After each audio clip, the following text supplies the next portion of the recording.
दक्षिण एसियाली देश श्रीलङ्कामा गम्भीर मानवीय र आर्थिक सङ्कटसँगै राजनैतिक सङ्कट सुरु भएको छ। राजपाक्से परिवारको शासकीय व्यवस्थापनको कमजोरीका कारण सुरु भएको सङ्कटले गम्भीर रूप लिएपछि सत्ताको बागडोर सम्हालेको परिवार विरुद्ध नै आन्दोलन सुरु भएको छ।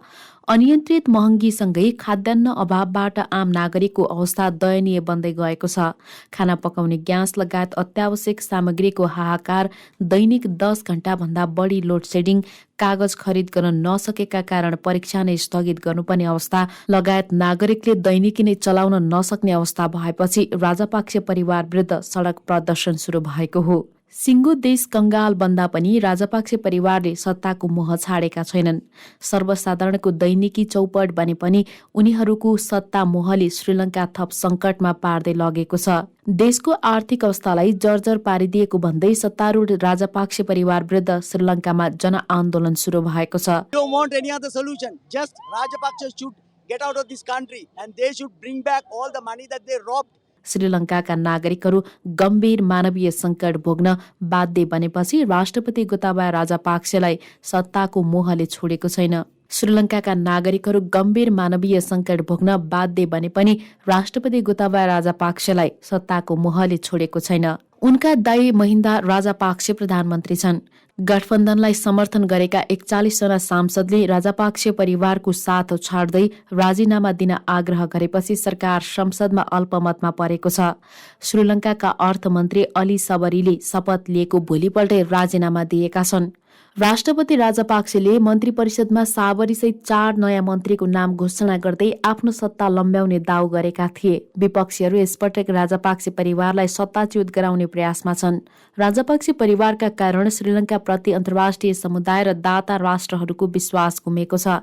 राजापाक्से परिवारले देशै कंगाल बनिसकेको अवस्थामा राजीनामा गरी सर्वसाधारणको दैनिकी सहज बनाउन वातावरण बनाउन गरेको आग्रह अस्वीकार गर्दै मानवीय सङ्कटलाई थप जटिल बनाइरहेका छन्।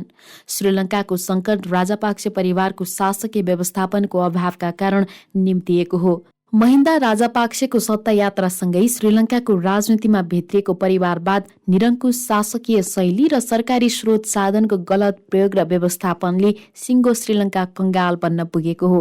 श्रीलङ्काको सत्तामा दशकौंदेखि राज गरिरहेका राजापाक्सेको पारिवारिक शासनले श्रीलङ्काको अर्थतन्त्र तहस नहस बनाएको छ।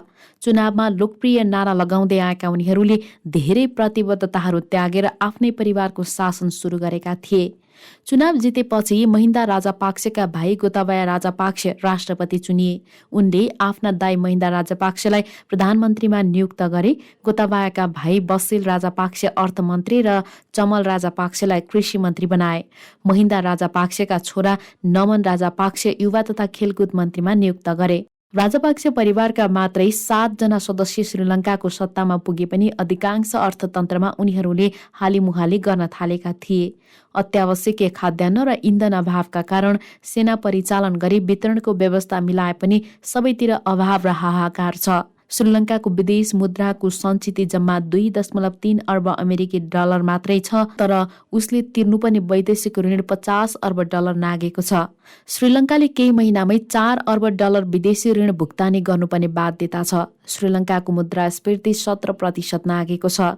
बजेट घाटा चुलिएको छ भने श्रीलङ्काले चियाको प्रमुख निर्यात बजार रहेको पूर्वी युरोपमा रुसले युक्रेन आक्रमण गरेसँगै माग रोकिएको छ। चिया निर्यातबाट आउने विदेशी मुद्रा समेत रोकिएको छ। कुनै ठूलो ऋण नपाए वैदेशिक मुद्राको आम्दानी थप सङ्कुचन हुने निश्चित छ। सन् 2021 अप्रिलमा श्रीलङ्काले अर्ग्यानिक खेतीलाई बढावा दिन भन्दै सरकारले रासायनिक मल र कीटनाशक औषधिहरूमा पूर्ण प्रतिबन्ध लगायो। यसले कृषि उत्पादनमा भारी गिरावट आएको छ। करिब 90% किसानले रासायनिक मलको प्रयोग गर्दै आइरहेको श्रीलङ्कामा राजापाक्से परिवारको सनकका भरमा रोकिएपछि सिङ्गो उत्पादकत्वमा गिरावटसँगै खाद्य अभावको अवस्था आयो। श्रीलङ्काको बजेटको 28% राजापाक्से दाजुभाइले सम्हालेका मन्त्रालयहरूमा जाने गरेको थियो। त्यसमाथि चीनको ऋण श्रीलङ्काका लागि मन्द बीज साबित हुन पुगेको छ। सुरुमा ठूलो सहयोग ठानिएको ऋण बिस्तारै यसले त्यहाँको अर्थतन्त्रलाई नै तहस नहस पारिदिएको छ। सन् 2017मा श्रीलङ्काले हम्बनटोटा बन्दरगाह 1.12 अर्ब अमेरिकी डलरमा 79 वर्षका लागि चीनलाई उपलब्ध गराएको थियो। एक दशक अघि चिनिया ऋणका कारण सङ्कटबाट गुज्रिएको श्रीलङ्का यस्तो अवस्थामा पुगेको छ कि आफ्नो सम्पत्ति सुम्पेर पनि पार पाउन नसक्ने चिनिया ऋणको पासमा फसिसकेको छ। सन् 2007 सन् 2016 बीचमा श्रीलङ्काले बारम्बार चीनसँग ऋण लिँदै यही बन्दरगाहमा लगानी गर्दै आएको थियो। यही क्रममा चीनको एक्जिम बैंकले चीनलाई ऋण उपलब्ध गराएको थियो। यति मात्रै होइन, आर्थिक दुरावस्थाका साथमा नागरिकमा बढ्दो असन्तुष्टिकै कारण श्रीलङ्काको सम्प्रभुतामाथि नै आँच आउने त होइन भन्ने पनि धेरैले प्रश्न गर्न थालेका छन्। यो अत्यासलाग्दो अवस्थाका माझ नागरिकमा अभिभावक विहीन भएको आभास हुन थालेको छ। सरकारले पनि त्यहाँ आर्थिक सङ्कट समाधानका लागि उपयुक्त कदम चालेको देखिँदैन। फलस्वरूप देश छाडेर विदेश जानेको भिड बढेको छ।